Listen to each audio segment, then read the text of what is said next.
Mais évidemment que le pouvoir politique pourrait contraindre, il suffirait d'en avoir la volonté. On voit quand même dans cette affaire, c'est quand même extraordinaire. Ford s'engage sur 1000 emplois préservés. Les pouvoirs publics dont on parlait, les politiques, versent depuis le début de ces remous à Ford 46 millions d'aides publiques. Et il faudrait que Ford parte sans donner de compte, sans rendre de compte aux décideurs politiques et aux citoyens qui ont donné 46 millions d'aides publiques. Je dis c'est juste pas possible. À noter quand même que c'est aussi une entreprise qui, sur ces 3 dernières années, a touché 3,8 millions d'euros de CICE. Donc voilà, il faut qu'ils rendent des comptes. Et effectivement, il y a des engagements qui ont été pris par Ford, ça a été signé. Ils doivent s'engager à tenir leurs engagements. Il faut quand même rappeler qui est Ford, c'est pas une PME locale. Ford, c'est une multinationale qui a réalisé en 2016 1,2 milliard d'euros de bénéfices. Donc arrêtons d'être complaisants avec ces grandes multinationales du CAC 40, contraignons-les, il y a de l'argent public qui a été versé, ils doivent tenir leurs engagements. Mais comment on les contraint justement ? Mais par la loi, enfin, je veux dire, il faut qu'ils rendent l'argent, sinon. Enfin, comment les contraindre ? Voilà, comme ça, notamment. Ils sont pas ici non plus. C'est pas un no man's land. Il n'y a pas de règles, il n'y a pas de loi où on fait tout ce qu'on veut comme on veut. Il y a des engagements qui ont été signés, il y a des choses à respecter. Et s'ils veulent partir, alors à ce moment-là, qu'ils proposent un PSE, un plan de sauvegarde de l'emploi, qu'ils le disent clairement, qu'ils arrêtent de balader les salariés. L'incertitude, c'est vraiment invivable pour les agents, les salariés de Ford, de FAI et de Getrack Ford.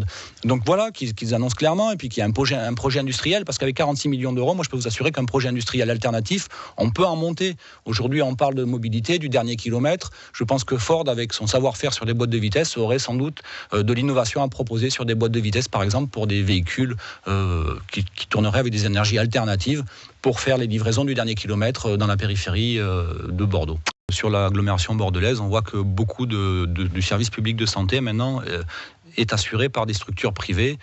C'est organisé par l'ARS qui lui-même répond aux directives du ministère. C'est la logique de cette loi Hôpitaux, Patients, Santé, Territoire qui déjà de 2014 à 2017 nous avait coûté une réduction d'effectifs de 22 000 personnes et de 3,5 milliards d'euros. C'est-à-dire qu'aujourd'hui, on prétend que la santé, c'est quelque chose qui coûte. Je pense que quiconque a fréquenté les urgences de nos hôpitaux ici, notamment du CHU, peut se rendre compte qu'il y a un manque criant de personnel et que la santé n'est pas une marchandise. Donc moi, ce qui m'inquiète, c'est la pérennité d'un service public de secteur 1 et que cette fusion, notamment cette fermeture, parce que c'est de ça dont il s'agit, la fermeture du site de Robert Picquet et la fusion vers Bagatelle, on se tourne vers une structure privée qui ne nous garantit pas la pérennité de cet accès-là. Et une fois de plus, il y a beaucoup d'argent public qui est mis pour, au final, aller augmenter le patrimoine d'une structure privée contre laquelle je n'ai rien, qui fonctionnait en complémentarité avec Robert Picquet jusqu'à présent. Moi je dis juste, l'argent public c'est pour la santé publique et c'est pour un patrimoine. Après les hôpitaux c'est de l'investissement, c'est du patrimoine qui nous restera pour les générations futures, avec un service de santé à la hauteur des enjeux. On a une démographie qui est en pleine explosion sur le secteur. Il faut pouvoir soigner les gens dans de bonnes conditions et il faut que ça soit pérenne, surtout dans le Il aurait fallu garder les deux structures ? Mais écoutez, à tout le moins, il fallait garder la structure de Robert Picquet qui est installée sur 25 hectares qui vont être livrés aux promoteurs sans aucun doute et qui permettait d'avoir l'installation d'un hôpital public de qualité. Si les services de Bagatelle qui étaient en difficulté souhaitaient rejoindre ce pôle-là, il y avait sans doute moyen de faire ce groupement de coopération sanitaire dans l'autre sens où l'hôpital public aurait gardé la main sur la qualité et la pérennité des soins. Là, on a choisi un autre modèle et c'est contre ce modèle-là qu'à la France Insoumise, notamment, on se bat. C'est qu'on pense que la santé, c'est pas une marchandise. La santé, c'est un service public. On voit aujourd'hui l'espérance de vie commence à reculer dans notre pays. Est-ce que c'est normal ? Et est-ce qu'on peut pas faire le lien quand même avec cette organisation du système de santé ? Moi, je pense que oui. J'ai interpellé la ministre de la Santé sur ce sujet le 21 décembre dernier et je n'ai pas eu de réponse et j'en suis désolé, mais je suis pas étonné. Qu'ils mettent donc les autoroutes gratuites, qui sont le réseau routier le plus sûr de ce pays, qu'ils les rendent gratuites. Et à ce moment-là, les gens ne se sortiront plus de l'autoroute pour aller sur des réseaux secondaires qui sont plus accidentogènes.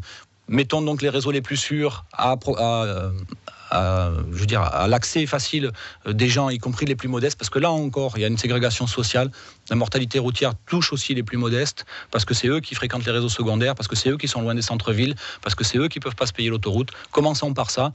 Aussi, révisons les infrastructures. C'est aussi à ça que sert l'argent public, à avoir des infrastructures sécurisées. Aujourd'hui, quand vous circulez à vélo notamment, les infrastructures ne sont pas adaptées et les cyclistes payent un lourd tribut aussi à la mortalité routière. Et je pense aussi à mes amis motards qui payent un lourd tribut cette mortalité routière parce que les infrastructures ne sont pas adaptées. Donc voilà, c'est encore une annonce qui évite de mettre le nez là où vraiment l'État devrait agir concrètement et avec force.